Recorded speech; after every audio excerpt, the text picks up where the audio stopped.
네, 오늘 사람들의 믿음 이런 제목으로 잠깐 말씀을 나누겠습니다. 다음 주가 이제 우리가 오랫동안 기도하고 준비하던 해피데이입니다. 오늘은 로마서 강해를 잠시 쉬고 예수께로 나아와서 은혜를 받은 한 사람과 또 그 사람을 인도하여 함께 예수님의 기쁨을 나눈 사람들에 대하여 살펴보도록 하겠습니다. 오늘 우리가 함께 나눈 마가복음 2장의 말씀의 내용의 개요는 이것입니다. 한 사람이 중풍병에 걸려 누워 있었습니다. 이 사람은 아마 반쪽만 풍이 온 게 아니라 전부가 몸의 전부를 못 쓰게 되는 그런 병에 걸렸던 것 같습니다. 그래서 그 사람의 가족인지 친구인지 정확하게는 모르지만 사람들이 그를 예수님께로 데려가게 됩니다.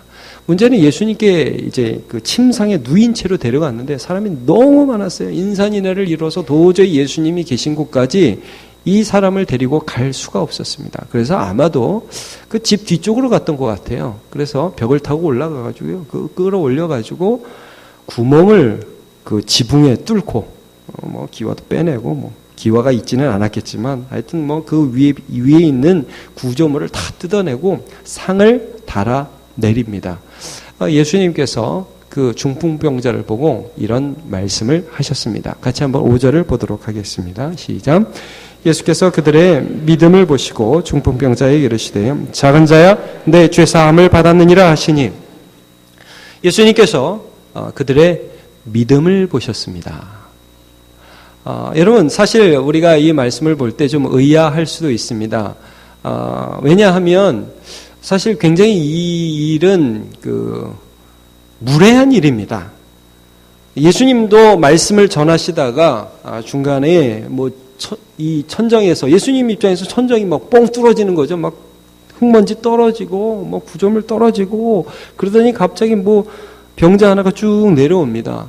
성도, 그 앞에 있던 성도들 마찬가지죠. 그 앞에 모였던 사람들, 예수님의 말씀을 듣고 있던 사람들도 갑자기 위에서 지붕이 뚫어지니까요. 이게 뭐야? 그리고 여러분, 집주인 한번 생각해 보십시오. 이 집주인은 예수님 와서 한번 말씀 전하시라고 집 빌려드렸는데 갑자기 수리하게 생겼어요. 집 위가 뚫어졌습니다. 이거 어떻게 합니까? 그런데 예수님은 그들에게 믿음을 보셨다, 이렇게 말씀을 하고 있습니다. 제가 성경 말씀 보니까 참 예수님은 사람들의 무례함 속에서도 사람들이 보지 못하는 그 한 영혼 안에 있는 예수님에 대한 믿음을 보시고 계시는 것입니다. 이 사람들이 어떤 믿음이 있었겠습니까? 이런 거죠. 너무 힘든 상황, 지금 도저히 예수님께 나아갈 수 없는 상황이지 않습니까? 얘는 중풍병자야. 어떻게 데려가?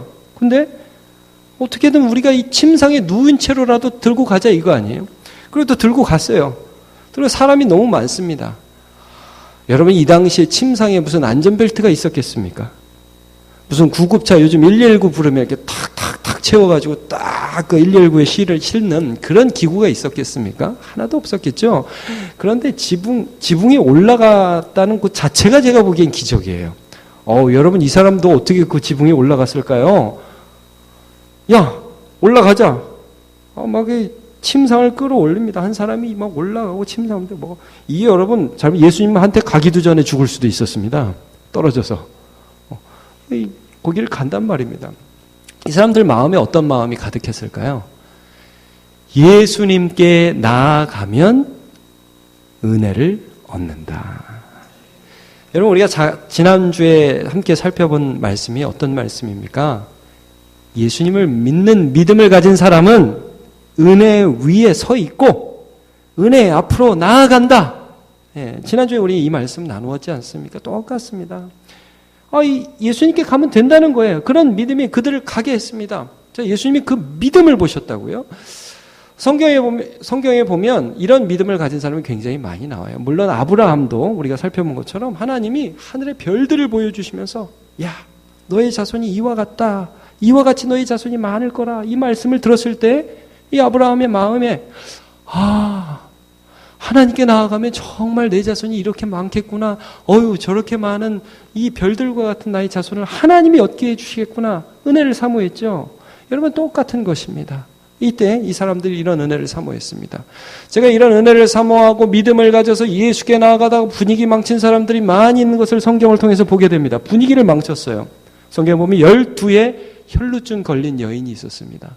이 여인은 몸에서 피가 계속 나와요. 여자로서 굉장히 수치스러운 일이었지요. 12년 동안 많은 의원들을 찾아다녔지만 의원들이 고치지를 못했습니다. 그래서 이 여인이 예수 그리스도를 찾아가는데 어떤 믿음을 가지고 찾아가냐 하면 그래도 예수님 저는 혈루증 걸렸어요. 이 말을 하기가 너무 창피한 거예요.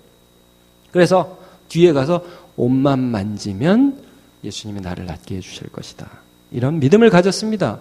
예수님의 옷을 만졌습니다. 사람들이 굉장히 많이 모였을 때 그때 예수님 옷을 만졌습니다. 여러분 보통 바쁜데 예수님 낫냐 그리고 그냥 가실 수 있잖아요. 근데 굳이 그때 바쁜 때였어요. 야이로의 딸이 죽어가고 있을 때 그때였습니다. 그 바쁜 때 굳이 예수님이 잠깐 멈추시니 누가 내 옷 만졌느냐 하고서 그에게 이런 말씀을 해 주셨습니다. 우리 함께 말씀을 같이 읽어보도록 하겠습니다. 예수께서 이르시되 딸아 내 믿음이 너를 구원하였으니 평안히 가라 내 봉에서 놓여 건강할지어다 그랬습니다. 내 믿음이 예수님 그것을 봐주셨죠. 또 분위기 망친 여자 또 한 사람이 있는데 이 사람은 바리새인의 집에서 예수님이 식사하러 가실 때에 옥합을 팍 깨트리고요. 향유를 예수님께 붓고 그 머리털을 풀어 헤치더니 예수님의 발을 닦았습니다. 그리고 눈물로 그 예수님 발을 씻었습니다. 자, 얼마나 분위기가 안 좋았는지 모릅니다. 그 옆에 있는 바리새인은 이 여자 죄인인데 왜 우리 집에 와서 난리야? 사람들은 저 비싼 옥합을 왜 깨트리고 그래? 예수님은 뭐라고 하셨겠습니까? 이 여자가 나를 많이 사랑한다.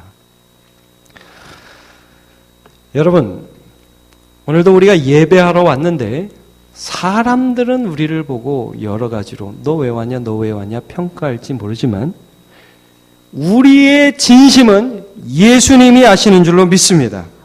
자, 우리 예수님이 그 여인에게 하신 말씀을 같이 봅시다. 누가복음 7장입니다. 시작. 이러므로 내가 내게 말하노니 그의 많은 죄가 사하여 줬도다. 이는 그의 사함이 많음이라 사함을 받은 일이 적은 자는 적게 사랑하느니라. 이에 여자에게 이르시되 내 죄사함을 받았느니라 하시니 내 죄사함을 받았느니라. 오늘 그 중풍병자 지붕을 뚫고 내려온 중풍병자에게도 예수님 말씀하셨습니다. 소자야 내 죄사함을 받았느니라. 예수님은 믿음에 반응하기를 원하세요. 우리 예수님은 믿음을 찾고 계세요. 그런데 오늘 말씀을 보면 이 믿음을 얘기할 때 좀 주의해서 우리가 봐야 할 한 단어가 있습니다. 우리 한번 5절 다시 한번 보겠습니다. 시작. 예수께서 그들의 믿음을 보시고 중풍병자에게 이르시되 작은 자야 내 죄사함을 받았느니라 하시니. 자, 믿음은 믿음인데 무슨 믿음이죠? 네, 작은 자야라는 말씀도 있습니다. 그런데 누구의 믿음? 그들의 믿음입니다. 보통 이러죠. 야, 네 믿음이, 그의 믿음이, 그녀의 믿음이. 근데 이번에는 그들의 믿음이라고 하셨어요. 그러니까 중풍병자를 그냥 두지 않고 혼자 올 수 없는 이 사람을 함께 예수 그리스도의 은혜 앞으로 나오도록 힘쓴 모든 사람들의 믿음을 예수께서 같이 보셨다는 거예요. 예. 이들은 아마 이걸 알고 있었던 것 같아요. 나를 불쌍히 여겨주신 나의 예수님이 아마 내 옆에 있는 이 사람이 함께 예수께 나아가면 이 사람에게도 은혜를 주실 것이다. 이 믿음을 가졌어요. 이것이 예수님이 그들 안에서 보신 믿음입니다. 아마도 이 사람들은 이사야의 이 말씀을 인정했던 것 같습니다. 자, 우리 이사야 42장 3절 말씀을 보겠습니다. 시작. 상한 갈대를 꺾지 아니하며 꺼져가는 등불을 꺼지 아니하고 진실로 정의를 시행할 것이며. 예수님은 나 같은 상한 갈대도 꺾지 않으시는구나. 심지가 막 꺼져가요. 이제 막 불꽃이 없어져 갑니다. 근데 훅 꺼트리지 않고 다시 불을 일으켜 주시는 그런 분이구나. 나에게도 내 옆에 있는 사람에게도. 그런데 사실은 예수님은 그 정도의 분이 아니셨습니다. 사실은 어느 정도의 분이셨냐 하면 예수님은 나를 부르실 때 나만을 보지 않고 나의 딸린 사람까지 보시면서 나를 부르시는 분이에요. 여러분, 하나님께서 아브라함을 처음 부르실 때 단지 아브라함만 은혜 주시려고 부르지 않으셨다는 사실을 기억하시죠? 자, 창세기 12장 3절 말씀을 한번 같이 보겠습니다. 시작.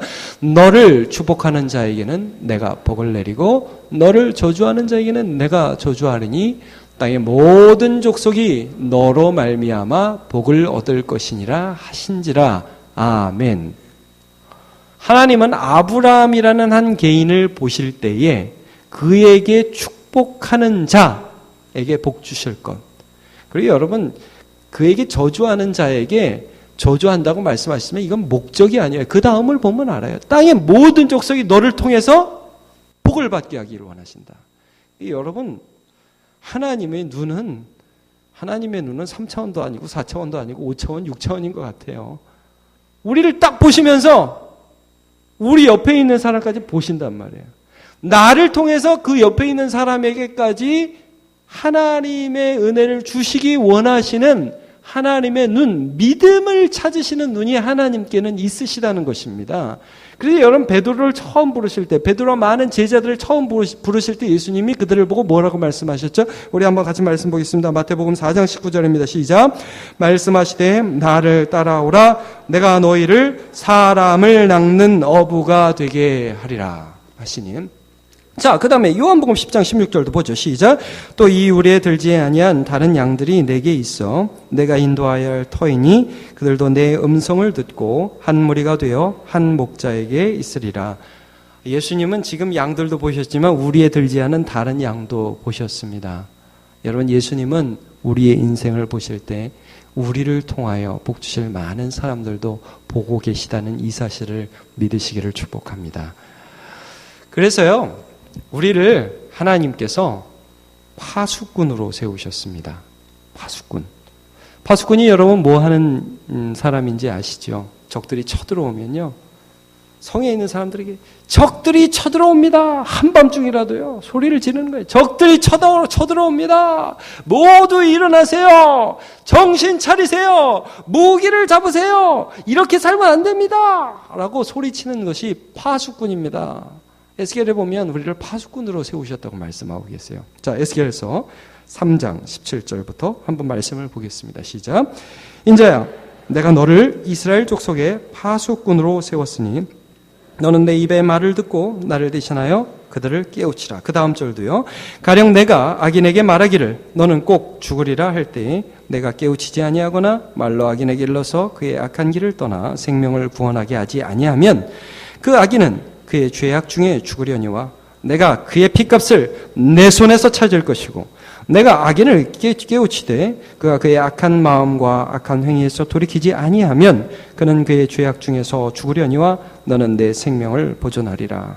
자, 이 무슨 말씀입니까? 하나님이 우리에게 혹은 그 파수꾼에게 말씀하신다는 거예요. 야, 저기 악한 사람인데 네가 가서 깨우쳐라. 우리가 했어요. 깨우쳤어요. 그런데 걔가 돌아오지 않았어요. 그 사람이. 그러면 그 책임은 그 사람한테 있는 거예요.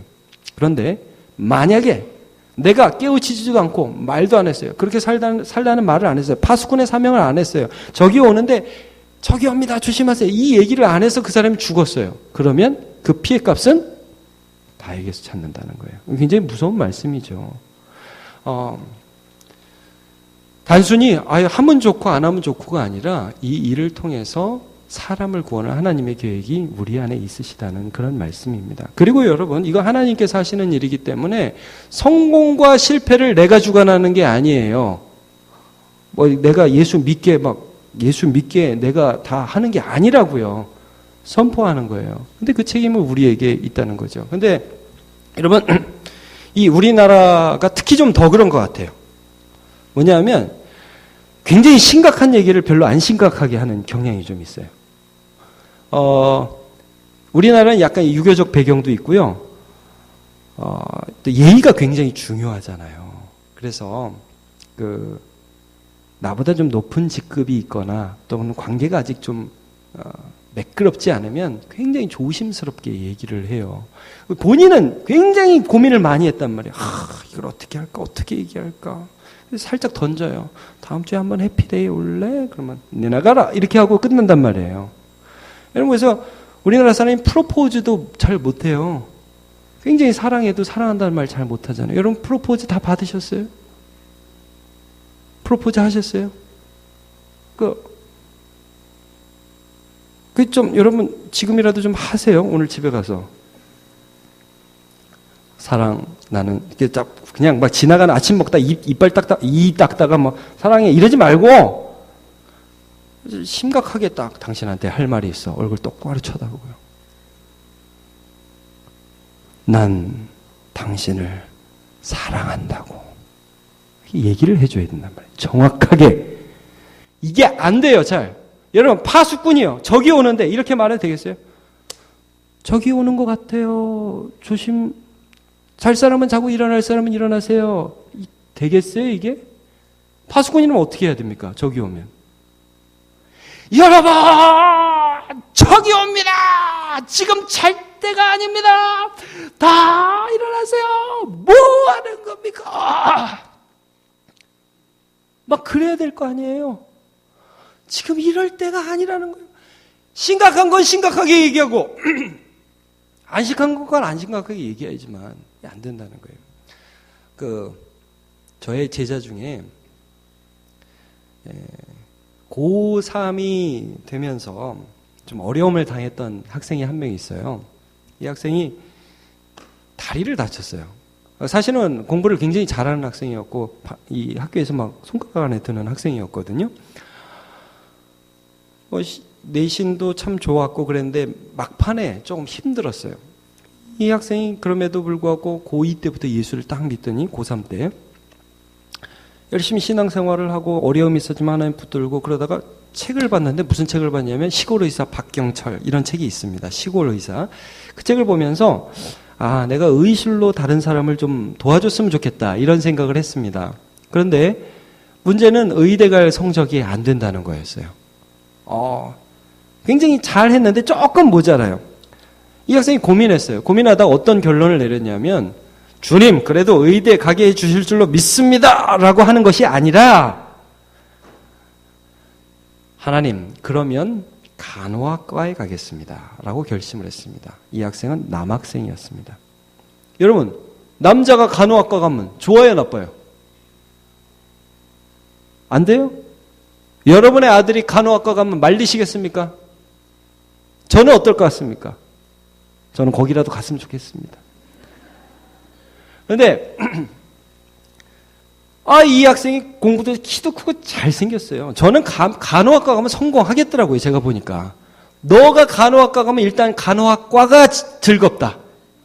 여자애들이 얼마나 널 좋아하겠냐. 그리고 환자들이 네가 딱 막 그냥 병이 낫는 것 같을 것 같다. 그래서 보니까 잘 될 것 같더라고요. 그래서 가라! 근데 얘가 뭐라고 그러냐면 근데 목사님 아버지가 문제입니다. 인생 최대 걸림돌은 아버지입니다.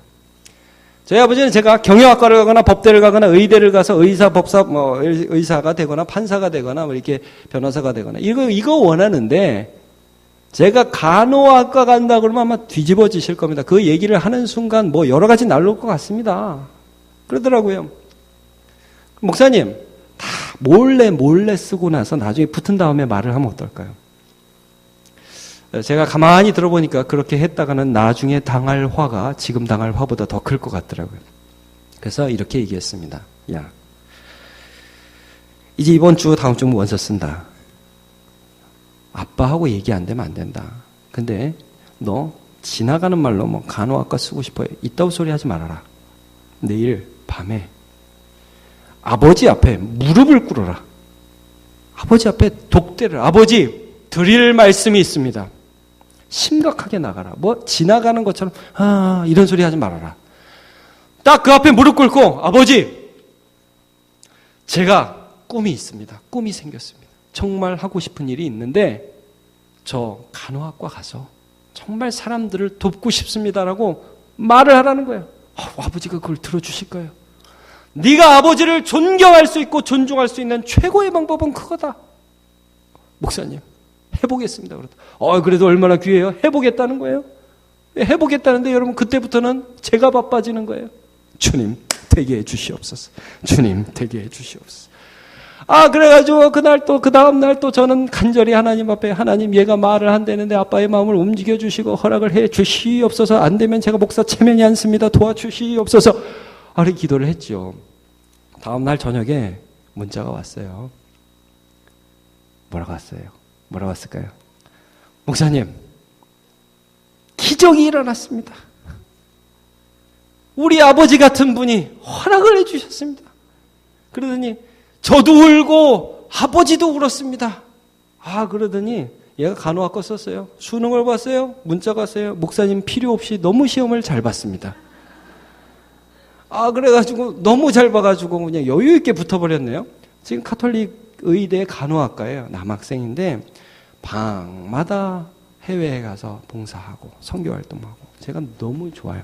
근데 제가 이제 그 학생을 보면서도 느낀 것이 무엇이냐 하면 우리는 참 소중한 것, 심각한 것을 그렇게 말할 용기가 없어요. 소중한 것, 심각한 것, 중요한 것을 마음을 담아서. 그래서 여러분 김기동 목사님이라는 분이 고구마 전도법에서 얘기할 때 예수 믿으십니까? 너무 좋습니다. 이 표정을 강조하더라고요. 예수 믿으십니까? 안 믿습니다. 그러면 예수 믿으셔야 합니다. 너무 좋습니다. 기도하겠습니다. 마음을 품는 거예요. 1912년에 타이타닉호가 침몰하는 사건이 있었죠. 그때 그 배 안에는 존 하퍼라는 목사님이 타고 계셨습니다. 딸과 함께. 이 목사님은 영국에 계시던 분이셨는데 미국의 청빙을 받아서 딸과 함께 이 타이타닉호를 타고 가고 계셨습니다. 배가 침몰하게 되었습니다. 빙산에 부딪혔습니다. 점점 가라앉습니다. 딸을 구명보트 옆에 태우고 이 목사님이 배를 뛰어다니면서 예수를 믿으시기를 바랍니다. 주 예수를 믿으시기를 바랍니다. 거기서 소리치면서 달렸다고. 여러분, 그런데 4년 후에 한 청년이 이런 간증 자리에 나와서 간증을 하기 시작해요. 저는 타이타닉호에 타고 있었습니다. 저는 극적으로 구조된 사람입니다. 그때 어떤 구조물을 붙들고 있었는데 내 앞에 존 하퍼라는 목사님이 우리 둘 다 바다에 빠졌는데 그 목사님이 저를 보고 이런 말씀을 하시는 거예요. 당신 예수를 믿습니까? 아니요, 나는 믿지 않습니다. 주 예수를 믿으십시오. 그러면 구원을 받을 것입니다. 그때 거대한 파도가 덮쳐서 존 하퍼 목사님 바닷속으로 들어갔습니다. 그리고 잠시 후에 그 목사님 다시 한번 떠올랐습니다. 그리고 나에게 말했습니다. 당신 이제는 예수 그리스도를 믿으십니까? 아니요, 나는 믿지 않습니다. 주 예수를 믿으십시오. 그러면 구원을 얻을 것입니다. 다급하게 자기에게 말하는 그 순간에 존 하퍼 목사님은 바닷속으로 들어가서 다시는 나오지 않았다는 거예요. 그리고 나서 4년 후에 이 사람이 간증을 하는데 뭐라고 얘기하냐면 나는 존 하퍼 목사님이 마지막으로 전도한 사람입니다. 나는 그 바닷속에 빠져가면서도 예수 생명을 전하는 그 목사님의 그 표정과 그 말들을, 그 진지한 표정과 말들을 잊을 수가 없습니다. 예수 생명을 받아서 나는 지금 거듭났습니다. 여러분, 우리가 전해야 할 것은 예수 생명인 줄로 믿습니다. 예수 생명이 나를 은혜롭게 하였고 예수 생명이 나를 살리게 하였고 예수 생명이 오늘도 나를 이끌어 가시기에 나는 그 사랑을 너도 알기를 원한다. 요즘 많은 사람들이 다소 무례해 보이는 전도 방법을 쓰는 것도 사실입니다. 좀 생각해 봐야겠죠. 그러나 여러분, 그렇다고 해서 복음 전하는 이 일을 그만두어서는 안 될 줄로 믿습니다.